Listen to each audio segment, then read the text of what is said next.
আসসালামু আলাইকুম, আমি ফারহানা। আমি আমার সাথে ঘটে যাওয়া একটি ঘটনা শেয়ার করতে চাই। সালটা ছিল 2011। তখন আমার বয়স 3 বছর। আমি আর আমার বড় আপু আর আমার আম্মু নদীতে গিয়েছিলাম গোসলের জন্য। আমাদের বাসার পাশেই ছিল নদী। আমাকে আম্মু গোসল করিয়ে তাওয়াল পেঁচিয়ে পাড়ের উপর রেখেছিল। আমার আপু নদীতেই ছিল। আমি দেখলাম আমার আপু আমাকে ধাক্কা দিয়ে ফেলে দিল। আমি গিয়ে নদীতে পড়লাম, কিন্তু আশ্চর্যজনক ব্যাপার হলো আমার আপু তখন নদীতেই গোসল করতেছিল। ওই দিন রাত থেকে শুরু হলো সব অস্বাভাবিক ব্যাপার। আমি রাতে ঘুমিয়ে স্বপ্নের ভিতর দেখতেছি আমাদের দরজার পিছনে একটি অবয়ব আমার দিকে তাকিয়ে আছে। আমি তখন ছোট ছিলাম, তাই এত কিছু বুঝতাম না। আমি ভাবতাম ওইটা একটা শেয়াল। আর আমি নাকি প্রতি রাতেই অনেক জোরে চিৎকার করতাম। প্রায় 1 ঘন্টা নাকি সজোরে চিৎকার করেই যেতাম। পরে নিজ ইচ্ছায় চুপ হয়ে যেতাম। আমাকে অনেক কবিরাজও দেখানো হয়েছিল। আস্তে আস্তে আমার সেই স্বপ্ন দেখা বন্ধ হয়ে গেল। আর রাতেও আর চিৎকার করতাম না ঘুমের ঘরে। আমরা যে বাসায় থাকতাম সেই বাসায় আমরা ভাড়া থাকতাম। আমরা ওই বাসা থেকে চলে আসি, পরে আরো 2-1টা বাসাও চেঞ্জ করি। এখন আমরা যে বাসায় থাকি এই বাসাটা আমাদের নিজস্ব বাসা।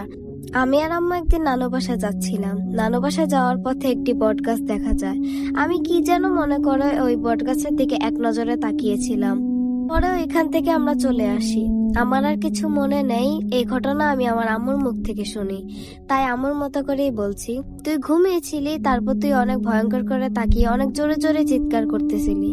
আমরা তখন বুঝতে পারি কিছু অস্বাভাবিক হচ্ছে। আমরা কবিরাজ ডাকি, সে এসে দেখে তোর অবস্থা খুবই খারাপ। পরে সে দোয়া কালাম পরে তোর সাথে জিন হাজির করে। সে জানতে পারে ওই দিন ওই বট গাছের থেকেই নাকি তোর সাথে এসেছে। হুজুর পরে অনেক দোয়া কালাম পরে অনেক কষ্টে জিনটাকে তাড়ায়, অনেক সময় নিয়ে। আম্মু মুখে এইসব কথা শুনে আমি অনেকটাই অবাক হয়ে যাই। যখন এই ঘটনা ঘটে তখন আমার বয়স 8 বছর। প্রায় অনেক দিন ভালোই ছিলাম। পরে আবারও কেমন জানি আমার ব্যবহার অস্বাভাবিক হওয়া শুরু করে।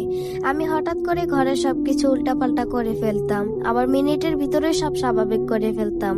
আমার মেজাজ কোনো কারণ ছাড়াই খারাপ থাকতো, আবার ভালো হয়ে যেত। ঘরে একা থাকলে অনুভব করতাম কেউ একজন আছে ঘরে। একদিন আমরা সবাই ঘরে বসে অনেক আড্ডা দিচ্ছিলাম। হঠাৎ করে যেন কিছু একটা হয়ে গেল আমার ঘরে। আমি কাউকে দেখতে পেলাম না, শুধু আমি আর আমার সামনে দেখতেছি অসংখ্য সাপ। পুরো ঘর সাপে ভরে আছে, কিন্তু ঘরে তখনই সবাই ছিল। কিছুক্ষণ পরে আবার সব স্বাভাবিক হয়ে গেল। পরে সবাইকে ব্যাপারটা বললাম। আমার চোখে মুখে ভয় দেখে আমার মা কবিরাজ ডেকে আনলো। সেও অনেক দোয়া কালাম পরে সেই জিনটাকে হাজির করলো। জিজ্ঞেস করার পর কবিরাজ জানালো এটা ওই জিনটাই। পরে জিনটা চলে গেছে। কবিরাজ জানালেন আমাকে সরিষার তেল দিয়ে রাতে গোসল করানো হলো। জিনটা যে আমার থেকে গেছে তা কতটুকু সত্য তা আমি জানি না, কিন্তু আমার সাথে এখন অনেক অস্বাভাবিক ঘটনা ঘটে। যেমন হঠাৎ করেই কেমন জানি আমি নিজেকে কন্ট্রোলে রাখতে পারি না। একটা ভালো কথা বললেও আমি তাদের সাথে খারাপ ব্যবহার করি। পরে বুঝতে পারি যে তাদের সাথে খারাপ ব্যবহার করছি। পরে তাদের কাছে ক্ষমা চেয়ে নিই। এই গল্পটি একটি আপু শেয়ার করেছেন। আমার যদি কোনো ভুল হয়ে থাকে আপনারা ক্ষমা করে দিবেন। আর হ্যাঁ, আপুটা যেভাবে লিখেছে আমি সেভাবেই বলেছি। আপনাদের জীবন কাহিনীর সাথে মিলে গেলে অবশ্যই আমাকে ক্ষমা করে দিবেন।